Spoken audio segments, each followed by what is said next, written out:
नमस्कार, आर्य न्यूज देख रहे हैं आप। मैं हूं आपके साथ पल्लवी सिंह। खबरों की शुरुआत करेंगे। यूपी के सीतापुर जनपद में भ्रष्टाचार की भेंट चढ़ रहा है प्रधानमंत्री ग्रामीण आवास योजना।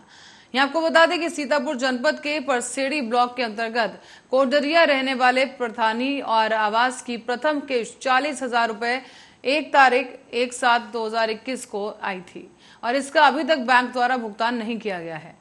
प्रार्थनार्थियों का कहना है, पुष्पा देवी ने आरोप लगाया कि ग्राम प्रधान पंकज कुमार और ग्राम विकास अधिकारी ने 20,000 रुपए मांगे थे और इसी बीच पीड़िता ने ये पैसे देने से मना कर दिया तो भुगतान बैंक द्वारा नहीं किया गया। साथ ही साथ पीड़िता का यह भी आरोप है कि 20,000 रुपए प्रधान द्वारा मांगे जा रहे थे और जब मना किया गया तो कहा कि अगर दे दूंगी तो आवास कैसे बनाऊंगी, जिस पर प्रधान ने नाराज होकर कहा और उन्हें अपात्र बता दिया। बताते जा रहे हैं आपको कि पैसा बैंक में ही रह गया है और अब ग्राम पंचायत अधिकारी कनक सुंदरी के द्वारा जांच की गई तो पात्र पाया गया है। इसके बाद तारीख 21 मार्च 2022 को प्राथमिक पुष्पा ने ब्लॉक पर ग्राम पंचायत अधिकारी के पास पहुंचकर ग्राम पंचायत अधिकारी से गुहार लगाई, लेकिन अधिकारी के द्वारा बैंक पासबुक, आधार कार्ड और अपनी फोटो देने की बात कही गई। साथ ही पैसा वापस करने के बाद ही खाता खुलेगा, इस तरह से कहा गया और इसी संबंधित मुख्य विकास अधिकारी को प्रार्थना पत्र देकर अब महिला ने न्याय की गुहार लगाई है।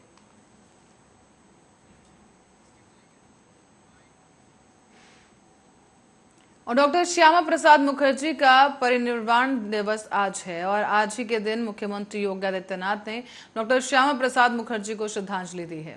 आपको बता दें कि सिविल अस्पताल में श्यामा प्रसाद मुखर्जी की मूर्ति पर पुष्प चढ़ाए गए। यूपी मुख्यमंत्री और उप मुख्यमंत्री ब्रजेश पाठक समेत तमाम नेता इस दौरान मौजूद रहे हैं। महान स्वतंत्रता सेनानी और भारतीय जनसंघ के संस्थापक सदस्य श्यामा प्रसाद की आज पावन पुण्यतिथि है।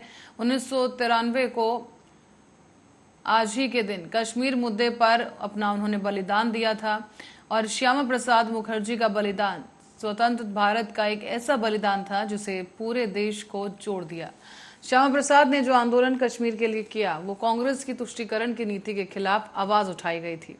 उन्होंने कहा था कि 2 विधान 2 निशान नहीं चलेंगे। इनके बलिदान को लेकर, उसी बलिदान के कारण आज कश्मीर के खिलाफ जो साजिश रची गई थी, प्रधानमंत्री नरेंद्र मोदी के नेतृत्व में धारा 370 खत्म कर कश्मीर विकास के रास्ते पर अब आगे बढ़ रहा है। बता दें आपको कि धारा 370 का समाप्त होने पर देश में अलगाववादी, आतंकवादी को खत्म करने की तरफ एक बड़ा कदम है। आज पूरा राष्ट्र उन्हें नमन कर रहा है।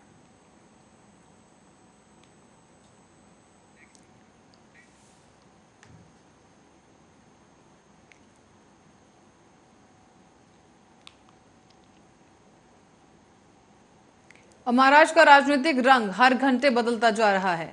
सीएम उद्धव ठाकरे की शिवसेना में दरार बढ़ती ही जा रही है। ताजा जानकारी के मुताबिक शिवसेना के कुल 55 विधायकों में से सिर्फ 16 विधायक अब सीएम ठाकरे के खेमे में हैं। ऐसे में पार्टी में खलबली मच गई है। इसी बीच विधायकों के साथ साथ अब सांसद भी एकनाथ शिंदे के समर्थन में आते दिखाई दे रहे हैं। सूत्रों के मुताबिक 17 सांसद एकनाथ शिंदे के संपर्क में हैं। थाने के सांसद रंजन विचारे और कल्याण के सांसद श्रीकांत शिंदे गुवाहाटी में मौजूद हैं। वसीम सांसद भावना गवली, पलघर सांसद राजेंद्र गवत, रामटेक सांसद कृपाल तुमने भी अपना समर्थन दिखाते नजर आए। बताया जा रहा है कि अब तक एकनाथ शिंदे के खेमे में कुल 48 विधायकों के पहुंचने का दावा है।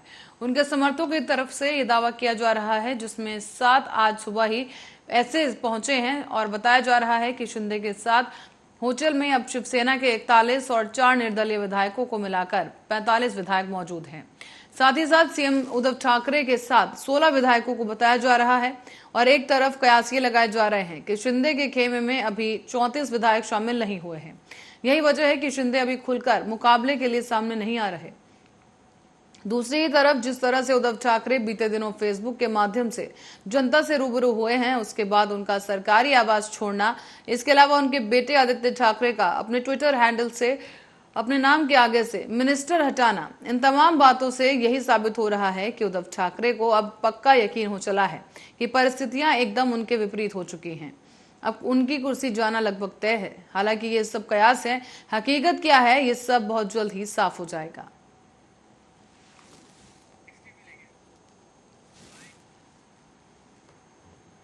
तो तो वहीं महाराष्ट्र में शिवसेना में फूट और सरकार बचाने को लेकर चल रही उठापटक के बीच मध्य प्रदेश के मुख्यमंत्री और उनके द्वारा कोशिश की जा रही है। आपको ये बता दें कि मध्य प्रदेश के पूर्व मुख्यमंत्री और कांग्रेस नेता कमलनाथ ने मुंबई का दौरा किया। इस मामले पर अब मौजूदा सीएम शिवराज सिंह चौहान ने चुटकी ली है। उन्होंने कहा कि जो लोग मध्य प्रदेश में अपनी ही सरकार नहीं बचा पाए वो महाराष्ट्र में सरकार बचाने गए हैं। दरअसल मध्य प्रदेश के मुख्यमंत्री शिवराज सिंह चौहान उज्जैन में एक रैली को संबोधित कर रहे थे। उन्होंने इस दौरान कांग्रेस के बारे में कहा कि कांग्रेस पार्टी अपनी अंतिम सांसें गिन रही है। कमलनाथ पर तंज कसते हुए शिवराज सिंह चौहान ने कहा है कि कांग्रेस पार्टी ने ऐसे व्यक्ति को महाराष्ट्र भेजा है जो मध्य प्रदेश में खुद अपनी सरकार नहीं बचा पाए। ऐसे में वो क्या महाराष्ट्र की सरकार बचा पाएंगे। मध्य प्रदेश के सीएम शिवराज सिंह चौहान ने यह भी कहा कि कमलनाथ अब महाराष्ट्र निकल गए हैं। जो मध्य प्रदेश में अपनी सरकार नहीं बचा सके वो महाराष्ट्र की सरकार को कैसे बचाएंगे। यह अजीब और गजब कांग्रेस है और ये कांग्रेस क्या कभी आपका भला कर सकती है। ये भला नहीं करेगी बल्कि अंतिम सांसें गिन रही है। दरअसल आपको बता दें कि बुधवार की देर शाम को सीएम शिवराज सिंह चौहान ने अपनी जनसभा में कहा कि हमने जितने काम उज्जैन में किए हैं क्या कभी कांग्रेस ने किए थे, बल्कि उन्होंने कभी सोचा ही नहीं। उज्जैन में तो अभी और भी विकास होना है। उज्जैन एजुकेशन हब बनेगा, clean city Ujjain, green city Ujjain और उज्जैन स्मार्ट सिटी बनेगा।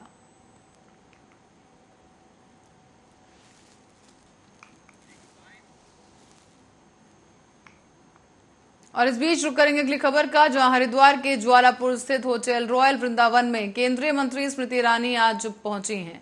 स्मृति ईरानी यहां पर कई राज्यों के अधिकारियों के साथ समीक्षा बैठक करेंगी। इस बैठक में महिला सशक्तिकरण, बाल विकास विभाग से जुड़ी योजनाओं को लेकर समीक्षा की जाएगी। दरअसल ये बैठक में जम्मू कश्मीर, उत्तराखंड, पंजाब, हरियाणा, उत्तर प्रदेश, बिहार और हिमाचल प्रदेश के अधिकारी मौजूद रहेंगे।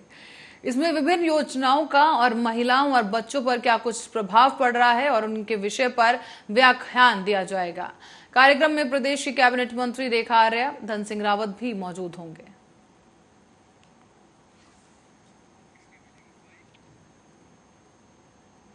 और 3 तलाक के खिलाफ लड़ाई लड़ने वाली सायरा बानो आज हरिद्वार दौरे पर रही।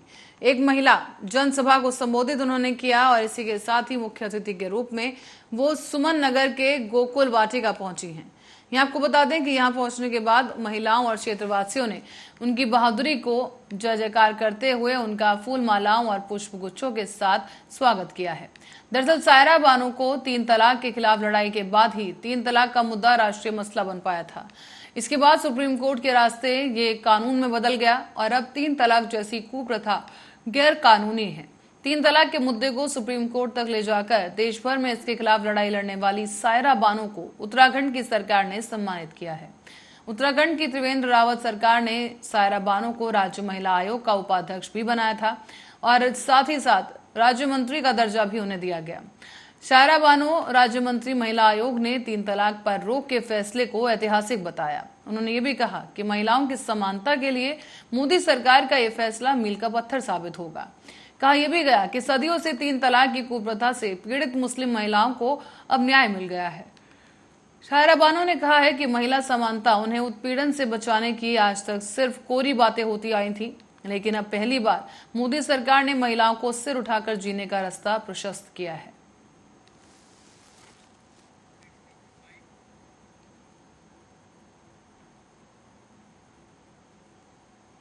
और छत्तीसगढ़ के मुख्यमंत्री भूपेश बघेल ने दावा किया है कि राज्य की राज्यपाल अनुसुईया उइके भी बीजेपी के नेतृत्व वाली राष्ट्रीय जनतांत्रिक गठबंधन की तरफ से राष्ट्रपति पद के उम्मीदवार की दौड़ में थी, लेकिन कांग्रेस पृष्ठभूमि के कारण उन्हें मौका नहीं मिला है। दरअसल बुधवार की देर शाम को दिल्ली से लौटने के बाद रायपुर के स्वामी विवेकानंद विमानतल पर संवाददाताओं से बातचीत के दौरान सीएम भूपेश बघेल ने बीजेपी पर महाराष्ट्र में गठबंधन की सरकार गिराने की कोशिश करने का आरोप लगा दिया है। बीजेपी के नेतृत्व वाली रजग ने 18 जुलाई को होने वाले राष्ट्रपति चुनाव के लिए ओडिशा की आदिवासी नेता द्रौपदी मुर्मू को अपना उम्मीदवार तय किया। ये पूछे जाने पर कि क्या राजग द्वारा राष्ट्रपति पद के उम्मीदवार के लिए एक आदिवासी नेता का चुनाव आदिवासी वोटरों को लुभाने के लिए किया गया है, तो सीएम बघेल ने कहा कि अनुसुईया उइके को मौका नहीं मिला क्योंकि उनकी पृष्ठभूमि कांग्रेस की है। पहले वो कांग्रेस की विधायक थी, जिसके कारण उन्हें राष्ट्रपति उम्मीदवार बनने का अवसर नहीं मिला है। महाराष्ट्र में राजनीतिक घटनाक्रम को लेकर भी मुख्यमंत्री बघेल से सवाल किए गए, जिस पर उन्होंने कहा कि इस तरह से पुलिसकर्मी उन्हें धक्का दे रहे थे। शिवसेना के विधायकों को सूरत से असम ले जाने का जिक्र उन्होंने किया है यहाँ पर, और इसी दौरान कहा कि ये दिखाई दे रहा था कि खरीद फरोख्त, छल बल, डर सबका इस्तेमाल करते हुए ये काम किया जा रहा है।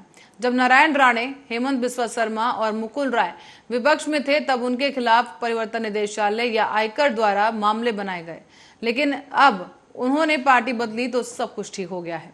सब समझते हैं कि जब वो वहां जाते हैं तो सब कुछ साफ हो जाता है।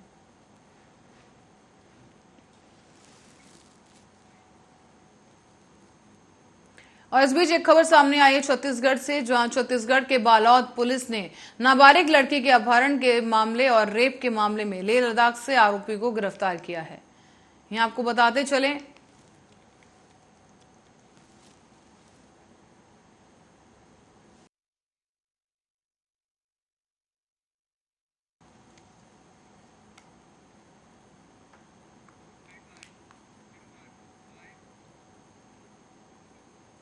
और इस बीच बढ़ेंगे अगली खबर की ओर। कानपुर से खबर सामने आई है, जहां नई सड़क पर हुए बवाल का कनेक्शन पाकिस्तान में बैठे हुए आकाओं से जुड़ रहा है। इस बवाल के दौरान फोन नंबर से लगातार पाकिस्तान में कॉल चल रही थी और ये नंबर हिस्ट्री शीटर अतीक खिचड़ी का बताया गया। दरअसल अतीक बवाल के बाद से ही फरार है और एसआईटी को उसका कनेक्शन बाबा बिरयानी के मालिक मुख्तार बाबा से मिल रहा है।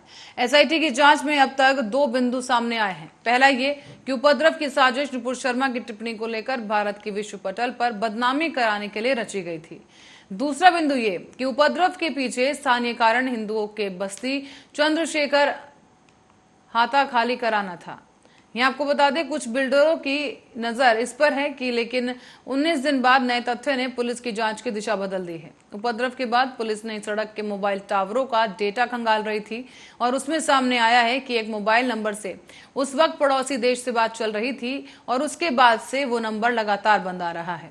तो वहीं पुलिस को चैटिंग का एक स्क्रीनशॉट भी मिला है जो अतीक का बताया जा रहा है, जिसमें वो उसी पाकिस्तानी व्हाट्सएप नंबर से चैट कर रहा है जो कि डाटा फिल्टर के दौरान मिला हुआ था।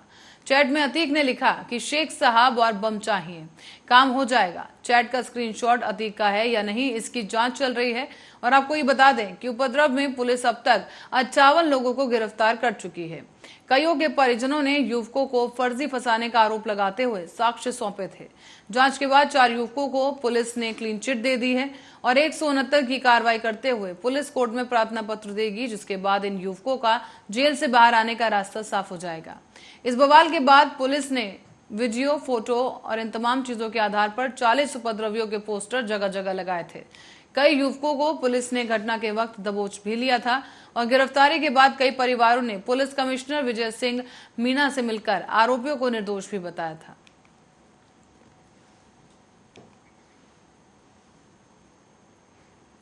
अब बात करते हैं पेट्रोल डीजल की, तो बता दें कि ताजा रेट में गुरुवार को भी कोई बदलाव नहीं आया। तेल कंपनियों ने जो रेट लिस्ट जारी की है उसके मुताबिक एक बार फिर से पेट्रोल और डीजल के दाम में कोई बदलाव नहीं हुआ है। ऐसे में लोगों को तेल की कीमतों में एक दिन और राहत मिल गई। आपको बताते चलें कि अंतिम बार 22 मई को पेट्रोल और डीजल की कीमतों में परिवर्तन हुआ था, जब केंद्र की मोदी सरकार ने एक्साइज ड्यूटी कम की थी। आपको बता दें कि दिल्ली समेत कुछ तमाम राज्यों में प्रमुख शहरों में गुरुवार को पेट्रोल और डीजल के ताजा रेट स्थिर बने हुए हैं। दिल्ली में गुरुवार को भी पेट्रोल और डीजल के दाम में कोई बदलाव नहीं हुआ। इसका मतलब ये कि बुधवार की तरह गुरुवार को भी 1 लीटर पेट्रोल लेने के लिए 96 रुपए 72 पैसे और 1 लीटर डीजल लेने के लिए 89 रुपए 62 पैसे खर्च किए जाने हैं। मध्य प्रदेश की बात करें तो मध्य प्रदेश की राजधानी भोपाल में पेट्रोल की कीमत गुरुवार को 108 रुपए 65 पैसे प्रति लीटर रही। डीजल के दाम की बात करें तो 93 रुपए 90 पैसे प्रति लीटर बना हुआ है। इंदौर में भी आज पेट्रोल का रेट 108 रुपए 68 पैसे प्रति लीटर रहा, जबकि डीजल की कीमत 93 रुपए 96 पैसे प्रति लीटर रही। ग्वालियर में पेट्रोल के रेट 108 रुपए 87 पैसे प्रति लीटर रहे, जबकि डीजल का भाव 94 रुपए 11 पैसे प्रति लीटर पर पहुंचा।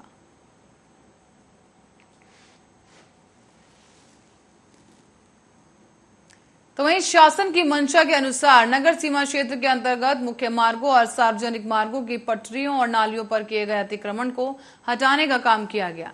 इस दौरान उप जिलाधिकारी शैलेंद्र कुमार मिश्र के नेतृत्व में अमवार मोड़ से ये कार्य शुरू हुआ। इस दौरान नेशनल हाईवे के किनारे नगर पंचायत द्वारा लगाई गई रेड क्रॉस तक टीन के शेडों को ज्यादातर हटा दिया गया है। कहीं कहीं खपरौल के शेड को भी हटाया गया और हल्के फुल्के निर्माण को तोड़ा गया है। बताया जा रहा है कि अतिक्रमण हटाने के दौरान शुरुआती दौर में आसानी से अतिक्रमण हटाते गए, लेकिन जैसे जैसे अतिक्रमण हटाने का काम आगे बढ़ने लगा, वैसे ही जगह जगह नगरवासियों द्वारा प्रशासन का जमकर विरोध हुआ है। कोतवाली के सामने दुद्धी बस स्टैंड समेत प्रमुख स्थानों के आसपास हुए अतिक्रमण को प्रशासन ने हटवा दिया है। अतिक्रमण हटाने की कार्रवाई जैसे ही शुरू हुई, कुछ नगरवासियों में खुद अपना अतिक्रमण हटा लिया। इस बीच नगर पंचायत और स्थानीय निवासी भाजपा नेता सूरज देव सेठ ने कहा है कि आज जो बाबा का बुलडोजर चला है वो अवैध अतिक्रमण को लेकर चला, लेकिन नगर प्रशासन द्वारा मनमाने ढंग से अतिक्रमण हटाया गया है। नगर प्रशासन द्वारा जो सड़क के दोनों किनारों पर रेड क्रॉस का चिन्ह लगाया गया था, उस सीमा से ज्यादा सीमा तक बुलडोजर चलाया गया है। इससे नगर वासियों में काफी आक्रोश भी है। तो वहीं कुछ नगर वासियों का ये कहना है कि नगर पंचायत में जो चल रहा है वो गरीब और कमजोर लोगों पर चल रहा है। भू माफिया पर बाबा का बुलडोजर अधिकारियों द्वारा क्यों नहीं चलाया जा रहा। पूछा यह भी गया कि न्याय की तलवार सरकार के द्वारा जो चलाई जा रही है, तो इन सभी साथियों पर भी बराबर चलाई जानी चाहिए। मामला बुलडोजर चला वो सब ठीक है, लेकिन आम जनता का रोष ये है कि पहले जो अतिक्रमण किए हैं सरकारी जमीनों पर, पहले उसको हटाया जाए। जो बिल्डिंग बना करके छत ढाल करके लोग हैं, और जो यहाँ का हाथी खाना है और क्या बोलते हैं टाउन हाउस का मामला है, ये सब पहले उनको देखना चाहिए, तब छोटे वर्ग को झुग्गी झोपड़ी हटाना चाहिए। मामला बुलडोजर चला वो सब ठीक है, लेकिन आम जनता का रोष ये है कि पहले जो अतिक्रमण किए हैं सरकारी जमीनों पर, पहले उसको हटाया जाए। जो बिल्डिंग बना करके छत ढाल करके लोग हैं, और जो यहाँ का हाथी खाना है और क्या बोलते हैं टाउन हाउस का मामला है, ये सब पहले। देखिए, बुलडोजर चलना जो पट्टी के ऊपर मतलब अलग अपने मकान के सामने जो छज्जा लगाए हुए थे और हटा लोगों का, और कुछ लोगों का ही हटा और गरीब लोगों का ही हटा। माफिया और जैसे उस तरह के दबंग लोग हैं, जैसे कि सरकारी भवनों सरकारी जमीन पर भवन बना के अपना दुकान चला रहे हैं। नगर पंचायत ऑफिस का रास्ता भी और ऑफिस भी मौरिया पोखरा के बंधे पर बंधा हुआ है। और ये कांजी हाउस, समीम अंसारी और भी हाथी खाना, मतलब बहुत से सरकारी जगह ऐसे हैं जो नहीं हटा और न हट पाएगा, इसलिए कि लोगों का प्रभाव इतना है कि अपना मनमानी लोग करवा रहे हैं। देखिए, बुलडोजर चलना जो और रायबरेली से खबर सामने आ रही है, जहां नशे का कारोबार धड़ल्ले से चलाया जा रहा है और इस बीच पुलिस की कार्यशैली पर भी तमाम सवाल खड़े हो गए हैं। बता दें आपको कि ग्रामीणों का यह आरोप है कि पुलिस की लचर कार्यशैली की वजह से नशे के कारोबार करने वालों के हौसले बुलंद होते जा रहे हैं। इसका अंदाजा इसी बात से लगाया जा सकता है कि जिले में युवाओं को नशे की लत लगवाने वाले संगठित गिरोह सक्रिय हो चुके हैं। खुलेआम स्मैक की बिक्री की जा रही है। साथ ही साथ जिले में गली मोहल्लों में खुलेआम नौजवान स्मैक और गांजे का सेवन कर रहे हैं और ऐसे ही गांजे और स्मैक पीने का एक वीडियो भी लगातार वायरल हो रहा है। मिलेरिया थाना क्षेत्र के अंतर्गत जवाहर विहार कॉलोनी में युवाओं द्वारा स्मैक पीने का ये वीडियो सोशल मीडिया पर वायरल हो गया है।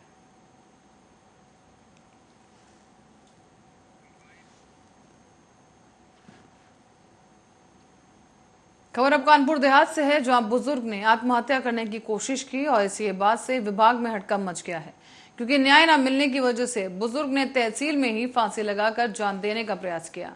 हालांकि समय रहते सुरक्षाकर्मी ने बुजुर्ग किसान को फांसी लगाता देख दौड़कर उसे पकड़ लिया और उसकी जान बचाई जा सकी। आपको बता दें कि आए दिन बुजुर्ग तहसील के चक्कर काट रहा था, लेकिन न्याय नहीं मिल रहा था। तो वहीं इसी घटना को लेकर तहसील के अधिकारियों की लापरवाही भी उजागर हुई है। तहसील सिकंदरा क्षेत्र का यह पूरा मामला है।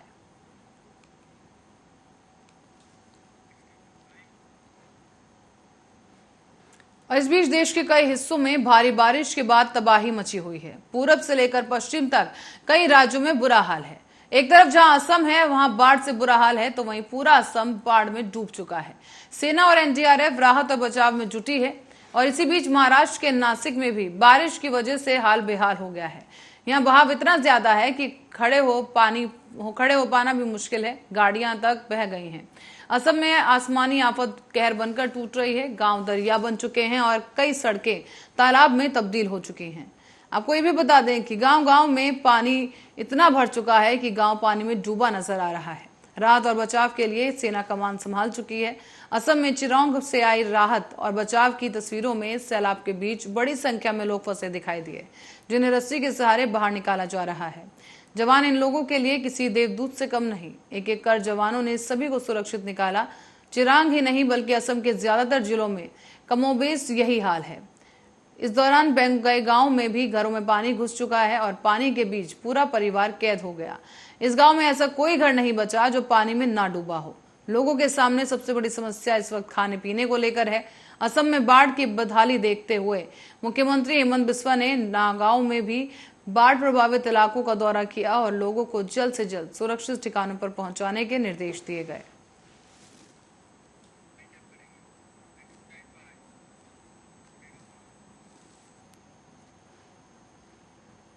और इसी खबर के साथ ही बुलेटिन में फिलहाल के लिए इतना ही। आप बने रहे हमारे साथ, देखते रहे आर्या न्यूज।